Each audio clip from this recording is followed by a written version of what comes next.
kenn ku ne mën nga ko moomele sa bopp saa bu ñuy waxtaan dañuy bëgg a vraiment waxtaanee loo xam ne kenn ku nekk ci ñun di nga ci gis sa bopp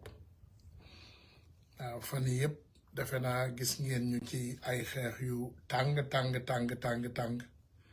ñu bañ kut koo kut pour ñu jël ku mel ni Azoura Fall teg ko loxo comme ni ma ko mën a waxee sax dama ne duñu sacrifier Azoura Fall day jafe parce que yenn saa yi dañuy dem sax ba ci yenn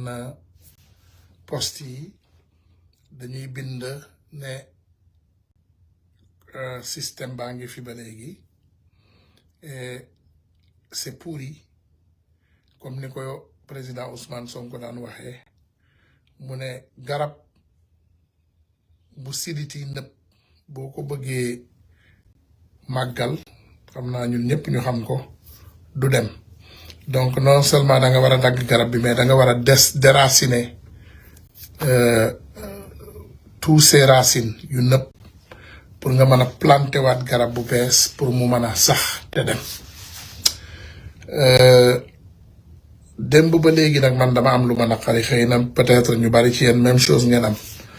mënuma woon reprendre vidéo bi mënuma ko poster mënuma koo teg fenn mais j'ai écouté un frère patriote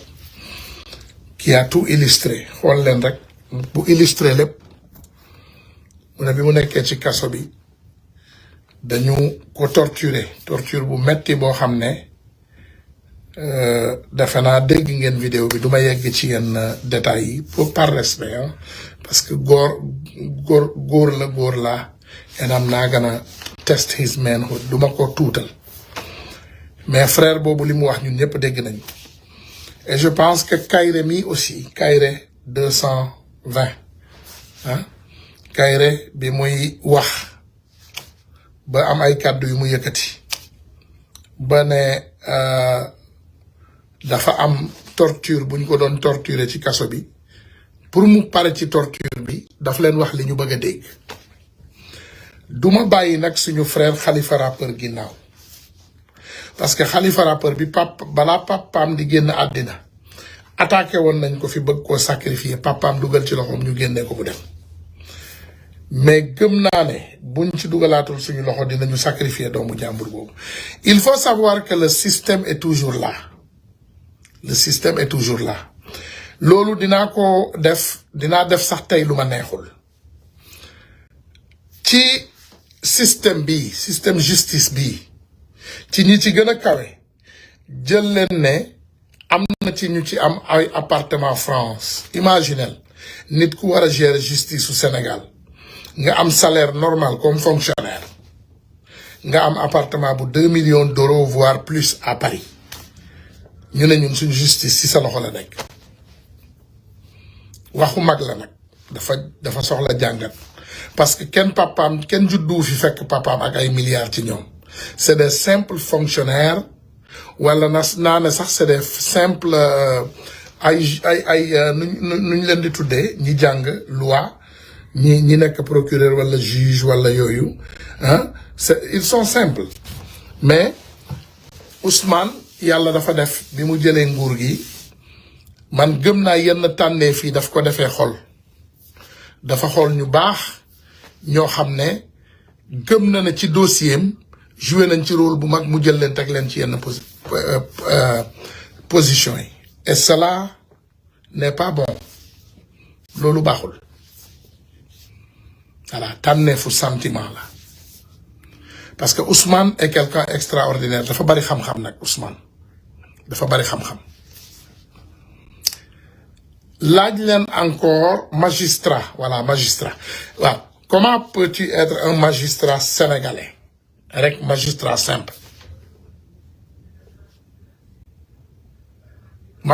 simple comment nga mën a nekk magistrat simple un simple magistrat ci réewu Sénégal un pays pauvre un pays de 18 millions d'habitants billahi wallahi tallahi li ma leen di wax nii man xam naa ko un magistrat simple nga am appartement Paris un magistrat en salaire de combien ñaata at nga war a liggéey pour mën a jënd benn appartement wu 1 million voire plus d'euros à Paris magistrat bu deful dara lu anormal mënul am appartement Paris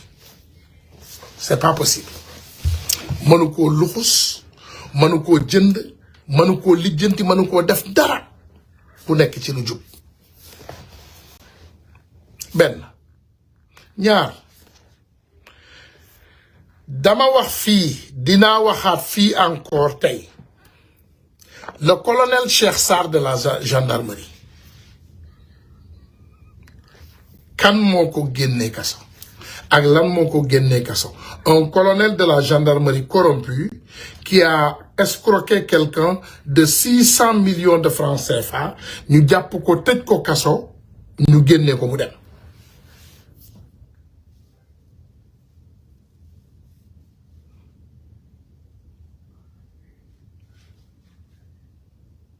laaj leen seen bopp demandez-vous un colonel de la gendarmerie qui a escroqué quelqu'un de 600 millions de francs CFA tous les preuves sont présentes ñu tëj ko kaso ñu xeex magistrat bi ko def mandat dépôt sax nekkul woon justice biñ koy génne il est libre le colonel Cheikh Sarr je le cite par nom il est libre pas mal d'autres personnalités waxoon naa leen ko fi temps bi ñu jàppee Doro Gaye nee naa leen Doro Gaye procureur bi daf ko woo pour patam-patame cas bi lijjantil ko setal ko gaaw def benn genre négociation pour mu rëcc avant mbir yi di gën a xóot waxoon naa leen ko fi l'affaire Doro Gaye gis ngeen man xam ngeen man lan mooy sama différence yàlla du juum yàlla lépp lu mu def rek ci mbaaxam dafa am raison bu tax mu def xam ngeen lu tax yàlla jox leen benn Ousmane Tounkara bu kenn mënul corrompre mi ngi dëkk Amérique dëkk këru boppam lekku boppam naanu boppam amul benn dépendance ci benn nit ci Sénégal bu Sénégal tëjoon wala jeex sax sama yoon nekku ci je vais vivre fine xam ngeen lu tax yàlla def loolu c'est pour ñu mën a wax dëgg te duñ ci xool dara dañuy wax dëgg rek te yàlla tax man maa fi njëkk génn ma laal kàddu boo xam ne neexuma ba léegi mi ngi ma metti ma ne suñu moytuwul deuxième mandat sax duñ ko dégg waxatuma laak di ko gis moi j'avais dit ça et le président Ousmane Sonko nous l'a répété parce que ci waxam yu rafet dafa ne même bu ñu amul deuxième mandat premier mandat bi dinañ ci lijjanti lépp ba mu ne kocc et j'ai peur que cela ne sera pas aussi le cas monsieur le premier ministre avec tout le respect que je vous dois man nag Ousmane laa tudd comme yow dëgërle nag comme yow am bopp nag comme yow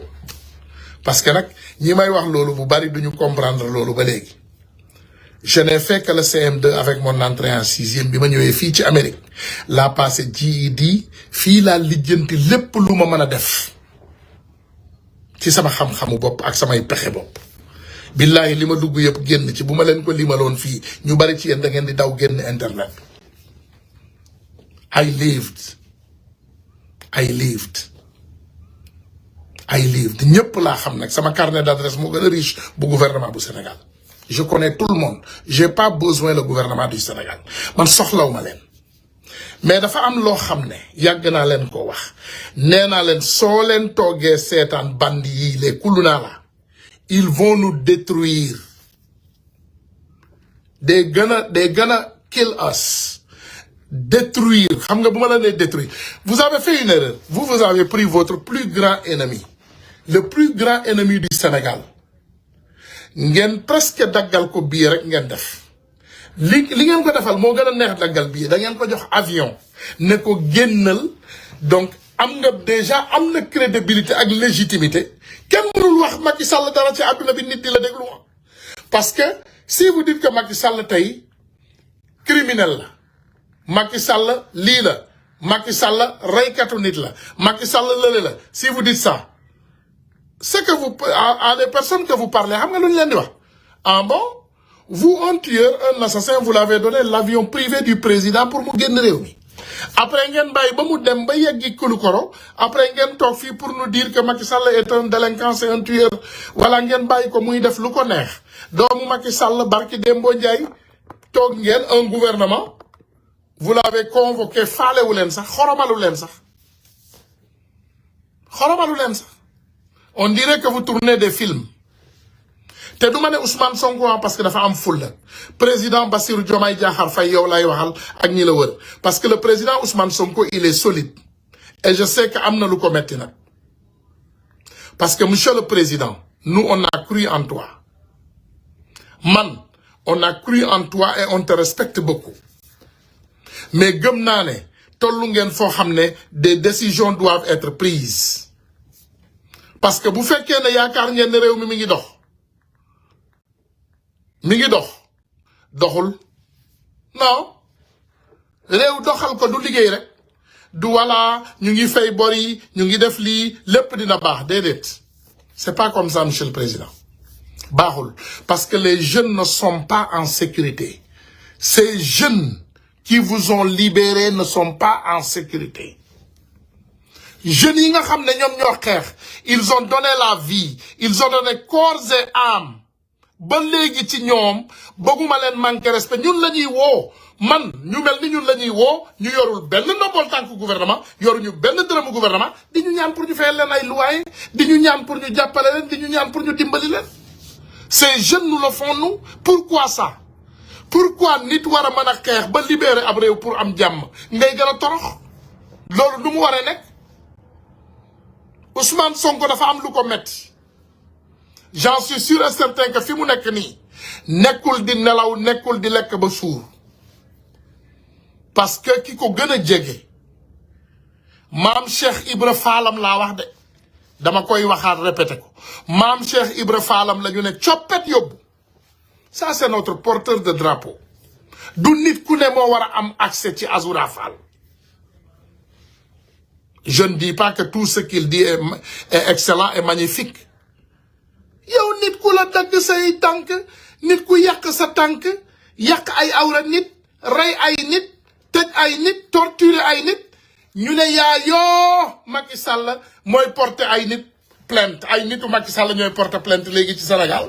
ñuy jàpp ay nit di leen tëj ñu ne voilà lan la ñu def Macky Sall la ñu saaga jàpp nit tëj jàpp kii tëj jàpp kele indi jàpp kele yóbbu ces jeunes là APR ñu ngi leen di jouer pion politique dëgg vous laissez les délinquants et les koulouna dehors ils sont en train de vous manipuler et vous disperser samay wax nag man li tax mu dëgër te am doole dama ko testé ci président bi ëppoon doole ci Sénégal président bi nga yaakaar ne moom nee na moom moo ëppoon doole ci Sénégal président bi ëppoon doole de ne moom moo ëpp doole Macky Sall on l'a bastonné dans 5 minutes ñu génnee ko réew mi soo leen jëloon seen temps tuuti ngeen laaj ko ngeen ne Macky Sall kan moo leen gën a jaaxal ci àddina mu ne leen yéen jaaxalu leen ma parce que quand il était temps de vous enfermer je vous ai mis tous en prison jeexoon na ces jeunes là en Amérique dof boobu nekk Amérique pas bu dof bi ak ñeneen ñi nekk Europe ñooñu ñoo ma tànqaloon mais yéen sonalu leen Macky Sall quand il était temps de vous mettre en prison il vous a tous tout mettre en prison ñi ci des mu takkal leen bracelet électronique ñépp noppi réew mi ne selaw kenn waxatul réew mi mu ne selaw ngeen yaakaar ne par hasard asamaan si moo ñuulaat Macky Sall moo gentilwaat ñëw rek wax ak yéen defar réew mi ne voilà nañu jaare élection non non non Macky Sall était perturbé partout dans le monde Macky Sall mënatul woon am jàmm ndax seen patriotes yi tous ces patriotes là du ma jox sama bopp crédibilité patriotes yi laa wax nag partout dans le monde ils ont exécuté le plan comme il fallait et le président Ousmane Sonko merci beaucoup pour l'avoir reconnu parce que man à un moment donné je me disais que vous n'avez pas compris les enjeux de ce qui s'est passé quand vous étiez incarcéré mais yàlla def ngeen génn et vous avez tout compris ngeen jël seen temps Ousmane c'est un voyant il voit loin ñu ne Ousmane lañu nee naa la dañuy tëdd guddi yeewu gis lu sori live bi defuma ko du live fu xaste il faut ngeen xam lii man benn nit laa sànnil carte Sénégal Ousmane Sonko la si c'est à refaire moom laa koy sànnil wala duma ko sànni man sama carte duma ko sànniwaat de Ousmane sama carte yow laa ko dencal de 2029 man benn nit laa gis bëgg a gis au pouvoir Sénégal te kooku Ousmane Sonko la tudd parce que am nga fulla bi am nga fayda bi am nga jom bi man bëgguma dégg leneen à partir d'aujourd'hui nag benn nit laa bëgg a dégg au pouvoir parce que xam naa ne am nga fulla bi am nga fayda bi am nga yar bi te karawaas bi yow doo ko négocier maa ko wax nag ku mu neex jëlal yóbbu fu la neex Sonko mooy Jomaay mooy Sonko sans discussion loolu awma ci benn problème mais man benn nit laay sànni la ti carte ci àdduna bi kooku Ousmane Sonko la tout le reste je vais boycotter et du ma ne sax je vais faire la campagne contre du ma ko wax je ne dirai pas cela peut-être du ma yegg foofu naka ngeen mën a toogee xool ay imbéciles yu mel nii ces vauriens là ñii ngeen di seetaan ñuy jàpp partisans yi di leen tëj di leen tijji mais il faut dissoudre seen lan laa bëgg a wax ni c'est def leen remaniement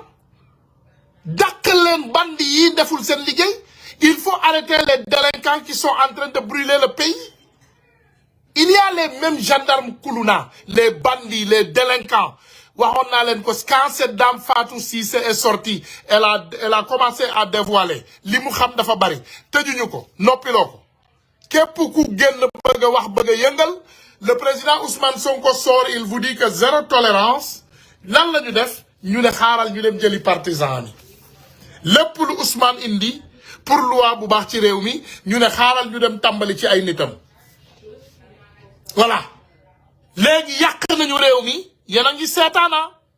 vous voyez vous regardez ils sont en train de détruire le pays c'est des bandits je vous dis la majeure partie de ces hommes de tenue je les connais personnellement c'est des voyous ils ont mangé l'argent de Macky Sall et ils ont continué à prendre l'argent boo leen ne jeune rek dañuy ne bërët daw dem jëli ko Pastef moom bul sonn tu n'as même pas besoin de dire que borom def na crime tuddal tur waa Pastef rek ñu dem dajale ko c'est des bandits c'est des bandits c'est des bandits ils n'ont qu'à m'entendre parler je m'en tape man maa leen wax li je m'en tape man nañ ma entendre parler je m'en tape tu connais moi ma responsabilité c'est ces jeunes-là dont j'ai combattu avec jeunes yi la àndaloon xeex bi mu mettee jeunes yi rek laa àndal xeex jeunes yi laa àndal xeex ba géej gi fer moi les choses que je connais si je les dis tous réew mi tàkk mënuma wax lépp mais mën naa leen wax ne sama xol neexul te du ma nangu benn nit saraxe jeunes yi ces jeunes-là ils ne seront pas sacrifiés hein. Ces jeunes-là ils ne seront pas sacrifiés hein. Monsieur le ministre de la justice soo manul delloo lengey te nga dem monsieur le procureur si tu n'as pas le cœur amuloo xol bi amuloo fit bi matuloo ko nga delloo say lenge ngeen dem ne nous mettez pas dans la merde dans ce pays soo leen manul delloo leen seeni lenge te dem moi je ne dis que la vérité je m'en fous de ce que quelqu'un pense nee naa leen man su ma paree nii xool leen fii gis ngeen sama téléportable bi gis ngeen ko sama ginnaaw maa ngi seetaan basket su ma paree ma taal ma teg sama ataaya suukar ko naan et je vais bien dormir Inch'Allah et quand je me réveille le matin je vais au travail et quand je finis je vais à la maison me raccrocher tegale samay ñaari tànk nelaw ce que je peux vous dire j'ai combattu avec ces jeunes quand il était très sombre quand il était calme bi kenn ñemewuloon wax man ak jeunes yi ñu ngi combattre bi kenn ñemewuloon xeex man ak jeunes yi ñu ngi combattre duma leen lâcher de et je vous l'assure vous les jeunes là rassurez-vous que duma leen bàyyi ba àdduna tukki parce que vous ne tomberez pas dans les mauvaises mains hein. Parce que xam naa li gars yi bëgg mooy ñu abandonner jeunes yi parce que malheureusement nos ministres et nos DG vous avez failli vos missions xale yi da ngeen leen bëggee jël en les transformant de ay géwél may leen 150 000 wala 10 000 ñu ñëw ñu photographier la vidéo la nga ne voilà ñu ngi siiwal ça ne se passera pas comme ça Bolen amon full am fayda am jom, vous allez embaucher ces jeunes. Embaucher les jeunes yi, ngeen embaucher len, former len, jox len liggéey, ñu liggéey di fayeku di am salaire di ñibbi seen kër. Vous avez failli votre mission. Ousmane Sonko mënul tànn ñëpp, il vous a choisi vous. Wax la. Si Ousmane choisit 250 personnes, parmi ces 250 personnes, kenn ku ne jël 10. C'est 2500 jeunes qui auront de l'emploi. 2500. Yen, Ousmane Sonko, bu tànnee 250 personnes. Yen 250 personnes yi kenn ku nekk ci yen bu jëlee 10 jeunes 10 xam ngeen ñaata emploi la loolu 2500 emplois ngeen di puukar di fagare ku nekk am lex saxi taat leer di coiffé wu di dóor lu rafet di naan di doser xale yi di la filmer ngeen transformer nos jeunes à des nu ma ko mën a waxee à des saraxukat ay yelwaankat ngeen transformer jeunes yooyu parce que ils sont complexés ku dem ci bureau ministre maanaam ay si upp ko rek mu defee ne àdduna bi fii la yem man xam ngeen lu ma yàq soxlawuma kenn ci yéen xam ngeen ko man ku ma defaluma dara man maay def samay jëfuma nag di yàq mais man xam ngeen ne soxlawuma kenn ci yéen koo xam ne mas naa laa ñaan faveur am lu ma la ñaan rek vilipande ma. Vous n'avez rien fait pour ces jeunes. Vous les transformez de mendiants. ñuy ñëw ci seen bureau yi di wagare boot seeni saak yor seeni caméra.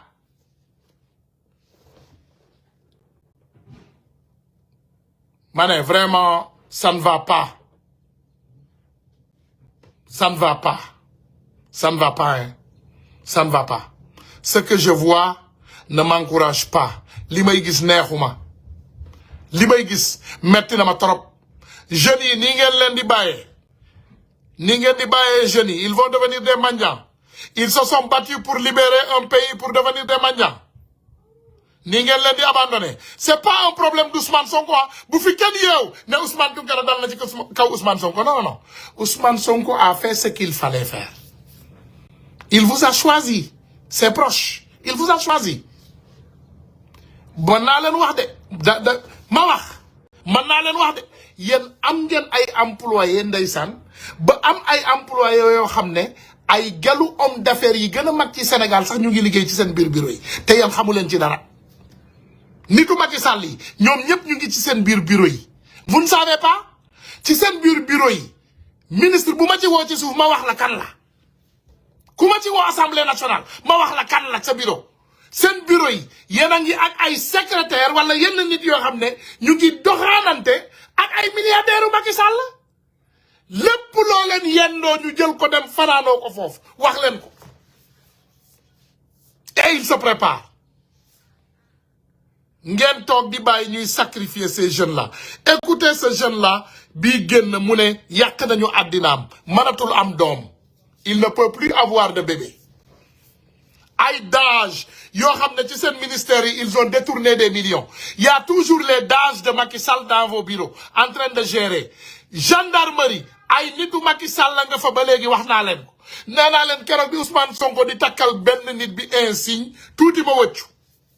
Parmi les mauvaises personnes qui étaient en train de vous sacrifier. ñoom ñëpp tey ngeen dooleel leen tuutal suñu xale yi di leen jaay doole Ousmane fi mu nekk li may wax neexuma man ce que je dis comme ça ne me plaît pas moi. Mais papa sax ci sama kër sax man nii lay doxalee su ma waree am réunion damay woo ñëpp ci biir kër gi ma taaj leen ma wax leen sama fukki dëgg ak ñaar ndegem sama kër laa ko def su waxatuma la ak Sénégal. Ana ban njariñ ngeen amal kenn lu dul xuutare sol seeni kaftaan ak guuxi lex kenn ku ne jël na ci 10 kilos bi mu ñëwee léegi. Vous avez pris poids hein kenn ku ne jël na 10 kilos bi mu ñëwee léegi dem leen taxaw leen ci kaw balance seen xel dal na mais où sont les jeunes ils souffrent toujours. Azoura bu jëlul téléphone am bi daw wax dara ku waxul scandale sax kenn dootu la faale il faut nga def toj pour nit ñi sax faale la ne la waaw bàyyil bul def toj tegal ci suuf waaw grand tegal ci suuf lépp baax na voilà on va régler arrêtez avec ça. Travaillons pour ce peuple. bu ma génnaatee nag dinaa toj dëkk bi man wax naa leen nee naa leen man mën naa yëngal Sénégal à tout moment mën naa yëngal Sénégal bu ma génnaatee dinaa yëngal dëkk bi bu ma génnaatee je vais secouer la République su ma leen ko waxee rek gëm leen à partir de maintenant désormais man benn carte la am te Ousmane Sonko laa koy sànnil Bassirou Diomaye Diakhar Faye laa ko sànnil 2024 parce que Ousmane Sonko n'était pas candidat mais en 2029 inch'Allahu rabbi on le fera candidat et moi je vais voter pour lui man moom laay voter parce que lii ma gis nii ça ne va pas ça fait mal xale yëpp a ngi dema xale yëpp a ngi gàddaay récupération politique bi ngeen gis tey est-ce que mas ngeen koo gis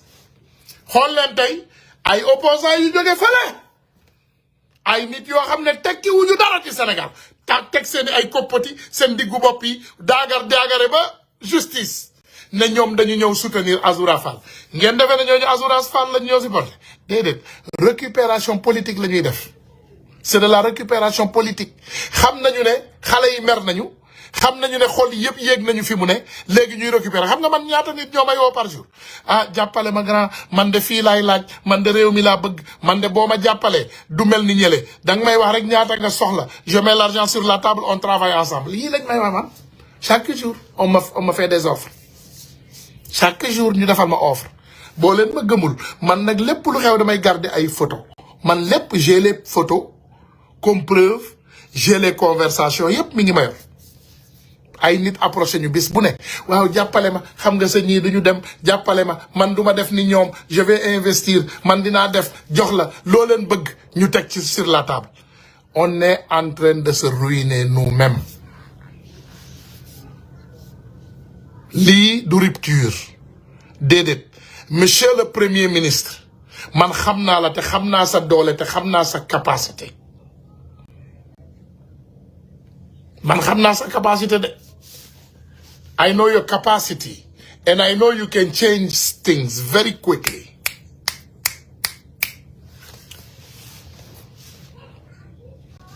man xam naa loolu man xam naa ne loo bëgg a changer 10 minutes nga changer ko il faut le changer defal remaniement ñi nga war a dàq bari nañu ne tombez pas dans leur piège bukki yaa ngi xaar Pastef jaxasoo ah sëñ bi bukki jarul ñuy xaar man waxuma la mbiru Pastef moi je te parle seulement des patriotes moi xam nga man bu ma nit ñi bàyyee xel je ne parlerai pas au nom de Pastef parce que je ne suis pas un membre de Pastef et awma benn autorité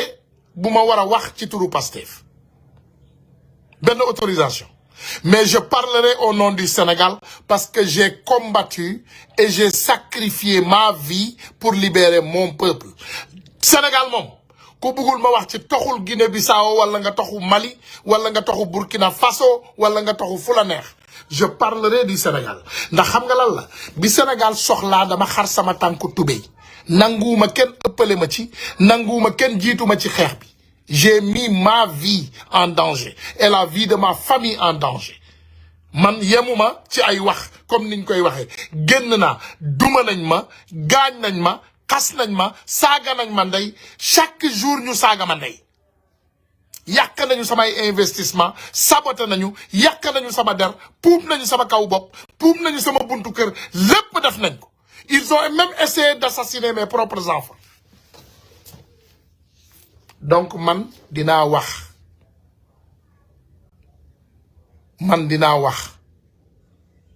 voilà dinaa wax de man duma wax benn jeune mu quitté Pastef am na ñuy profité nag man waxuma kenn mu quitté rester plus solide soudé ensemble parce que nag dafa mel ni ñu ngi ci avion jeunes yi yéen lay waxal de dañu nekk ci biir avion et il y a de la turbulence dans le ciel dafa am turbulence mais on va le régler Ousmane borom xam-xam la mi ngi nelaw mi ngi gént mi ngi seetaan il va tout régler Ousmane is going to take care of this Mr. Prime Minister we trust in you we believe in you gëm nañ la de billahi wallahi tallahi lazim gëm nañ la te xam nañu ne man ngaa régler la situation très rapidement man li may wax yëpp dama ko gëm te ragaluma ci tarfatalaay ni te boo ma laajaatoon suba ma ñëw répété waat lépp kenn contrôlé wu ma je suis libre comme l'oiseau qui vole dans le ciel kenn contrôlé wu ma lu ma neex laay wax saa yu ma neexee ak saa yu ma neexal kenn mënu ci dara voilà dama ne bu leen seetaan Macky Sall il est en train de nous brûler le pays à distance jàpp leen ko ñuus ko ci biir kaso bi mook doom ji ñuus leen ci biir kaso bi ak ñi ànd ak moom ngeen tëj leen ci biir kaso bi rap gouverneur day ànd ak caay-caay de waaye xale bii moo yaru kii moo baax ils sont en train de nous détruire monsieur le président il s'amuse avec ta tête ñu ngi lay foye ñu ngi lay nax ñu ngi lay kawte boo waxee rek ñu ne la Diomaye moo yaru waaw parce que ñu ngi lay utiliser waaw Diomaye moo yaru of course parce que Diomaye ngeen mën a dox ci boppam tu sais combien de personnes m'ont appelé waaw ñun dañoo bëgg a gis pro mënuñu koo gis jóg nga ne leen Diomaye nag Diomaye moom gis naa ko président ñu ne Ousmane Sonko moom jafe na de kenn du ko gis kenn mënu koo jege parce que Ousmane xam na leen Diomaye ndeysaan dafa yaru moom xamul ne yar yorul réew banditisme moo ko yor monsieur le président réew caay-caay moo ko yor délinquance moo yor réew nit ku normal ku jub ku yaru ku ne tekk mënta yor réew kooku daara nga ko war a jox mu dem yori daara bi lijjanti ko mais réew caay-caay moo ko yor il faut être un voyou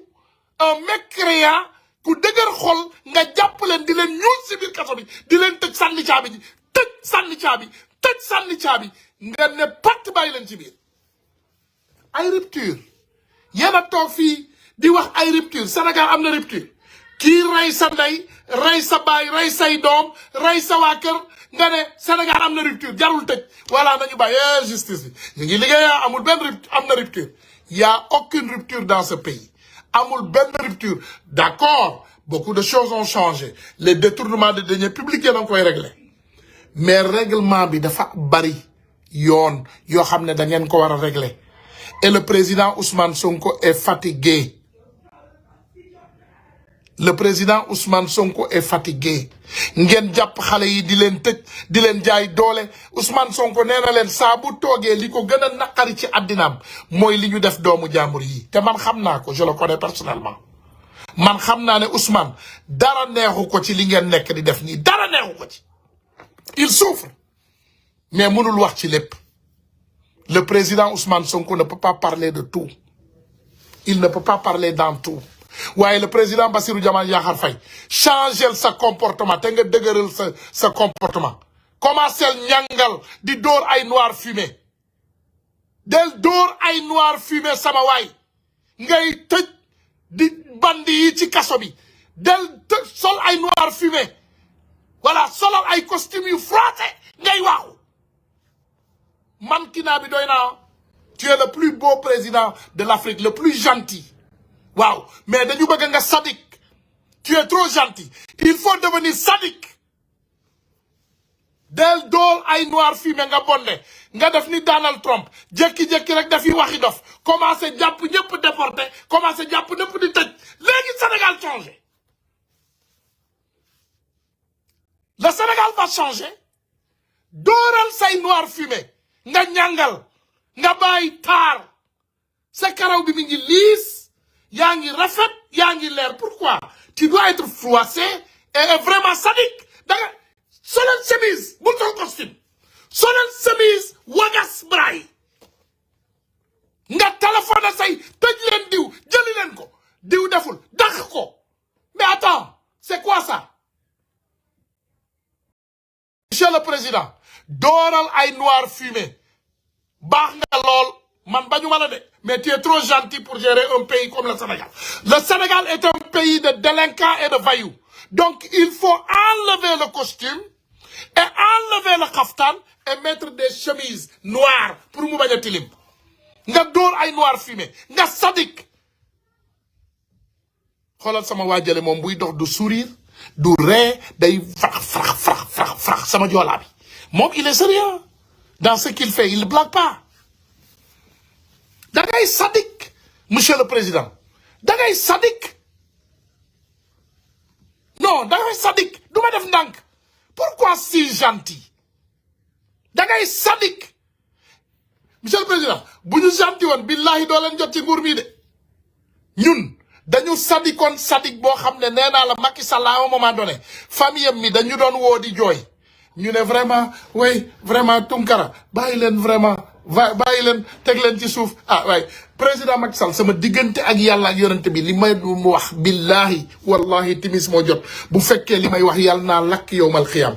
en appel vidéo mu ne ma waaw mais nag Tunkara nag def ci glace sotti ci glace waaw defal seralal nag bàyyil mu sedd Tunkara nag bàyyil mu sedd nag yow tamit ñoom loolu rek lañ ma doon wax parce que man damay reetaan wala ma sourire ak yow nii bu subaa ma Dakar la Dakar boo xam ne waa Farafeñe dañ koy sentir mais arrêtez avec ça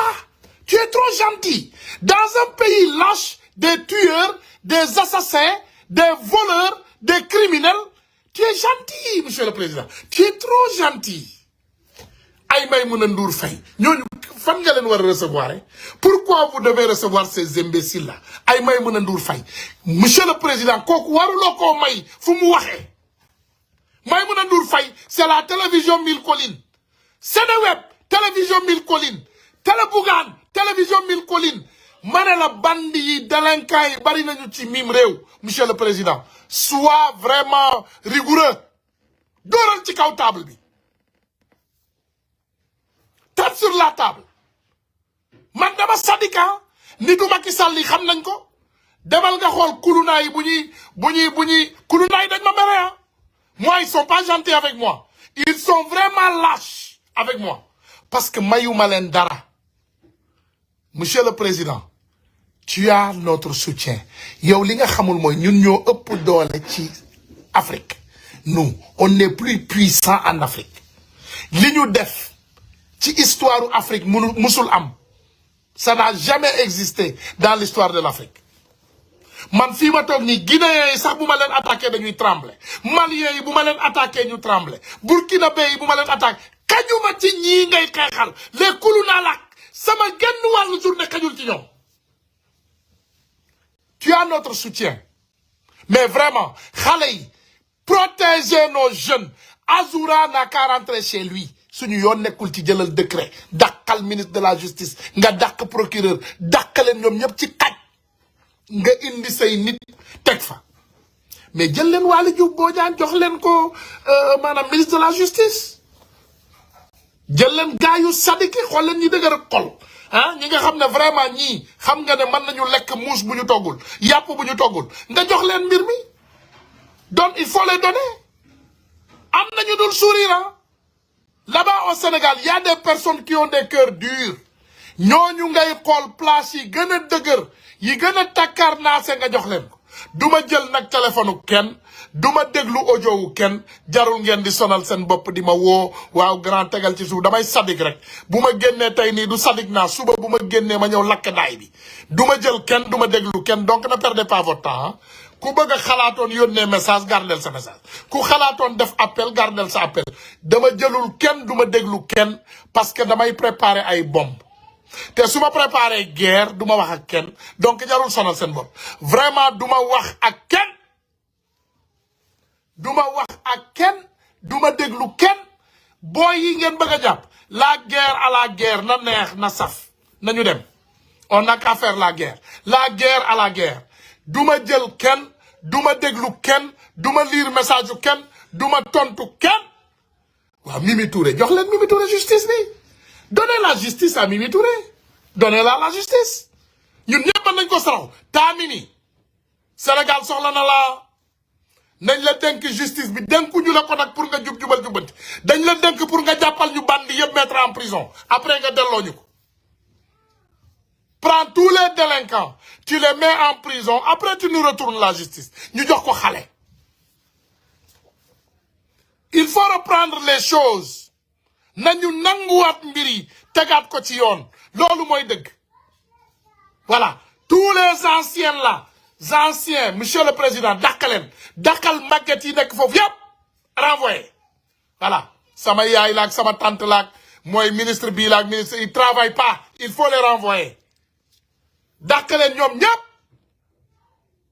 Voilà. Xolal ku yagar yagare, jëlal balance nga tek ku jël poids nga dak. Parce que kuy misère, kuy liggéey warta jël poids. Ku jël poids dakal.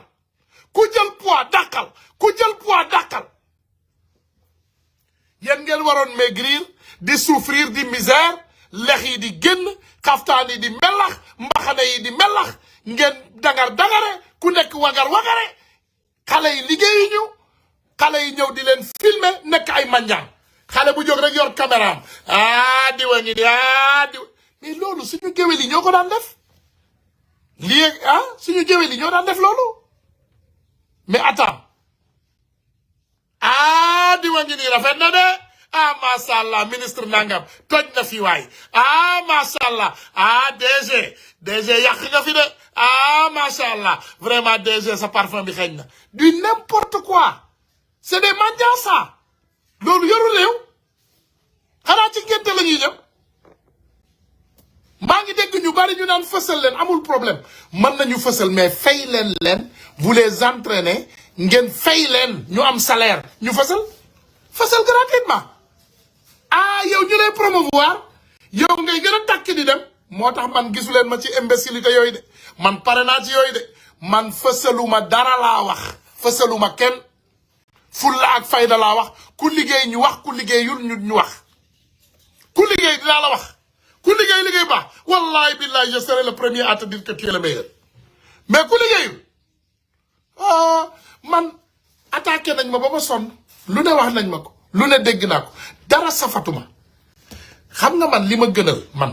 tant que man sama njaboot a ngi ci jàmm maa ngi ci jàmm maa ngi dund sama njaboot a ngi dund ça va li ci des yëpp sant yàlla rek mais dimbali leen ñu sonn nañu la police sénégalaise délinquants yi bari nañ fa mais monsieur du ñoom nee nañu dañuy jubal procureur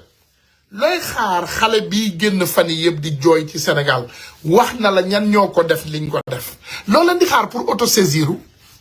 jàpp ñooñu defkatu ñaawteef yi nga xam ne ñoom ñoo jàppoon suñu xale yi di leen torturer xale yi xam leen di tudd seen tur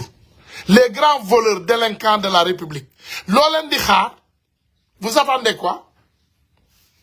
Le nettoyage est à 2%. 98% moo la dese monsieur le président tu as presque fait 2 ans tu as fait 2% de nettoyage donc les 98% là ça va prendre 25 ans pour le faire duñ ko nangu de 2% mu nettoyage moo am 2% du nettoyage sax gendarme wala police 2% moo am 2% nettoyage dans 2 ans mais kañ la ñuy pare justice bi jël leen ko ngeen tax ko ci ay loxo yu baax procureur bi ngeen delloo ko foofu ci Thièsam boobu ak jàmm ak salaam ndax Macky Sall moo ko fa tegaloon pour mu jàppal ko Cheikh Béthio man biñ ko tànnee dama dem xooli parcours am ma ne indi nañu sàngoor de kii nitu Macky Sall la woon kam jubu leen jubalu leen jubbantiwu leen dara justice bi laa wax nag waxuma sama waaju baax ji sama joolaa beeg sama président waxuma loolu président moom dafa gentil trop loolooy problème am joolaa bi moom it vraiment day bëgg a def waaye day bañ gars yi ne wala bàyyiwul président mu def liggéeyam donc monsieur le président defal liggéey bi waay et protéger ces jeunes gis nga jeunes yii suba